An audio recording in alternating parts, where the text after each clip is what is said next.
এই ভারত থেকে সব সময় কোন না কোন কুলাঙ্গার মুসলমানের নবীকে নিয়ে কটূক্তি করে। কিছুদিন আগে দেখলাম এই ভারত কর্তৃক এক কুলাঙ্গার মোহাম্মদ আরবিকে আরবের ডাকাত বলেছেন। আমরা তার নিন্দা জানাই, আমরা তার ফাঁসি আইনের আওতায় এনে এই কুলাঙ্গারকে সর্বোচ্চ দাবি ফাঁসি দিতে হবে। মোহাম্মদ নবী ছিলেন সকল ধর্মের জন্য রহমত।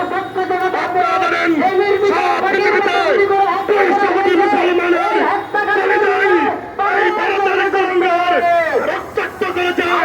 আমরা 200 কোটি মুসলমানের 200 কোটি আহত আছে। আমরা এই ভারতের সরকারকে, বাংলাদেশ সরকারকে বলবো, এই ভারতের হাই কমিশনকে বাংলাদেশ থেকে দ্রুত উচ্ছেদ করা হোক, নতুবা বাংলাদেশের মুসলমানের এই কলিজার আগুন নিবে না। সংগ্রামী উপস্থিতি, মুসলমানের নবীকে নিয়ে কথা বলবে বাংলাদেশ হোক, পাকিস্তান হোক, ভারত হোক, ইন্ডিয়া হোক, আমরা ঘরে বসে থাকবো না। আপনারা বাংলাদেশের যেই সরকার ক্ষমতায় আছেন অতীব দ্রুত সংসদে আইন পাস করা হোক। মোহাম্মদ আরবিকে যদি কেউ কোনো কিছু বলে তার সর্বোচ্চ দাবি ফাঁসি দিতে হবে। নাসরুম বিন আল্লাহ ও ফাতহুল করিম।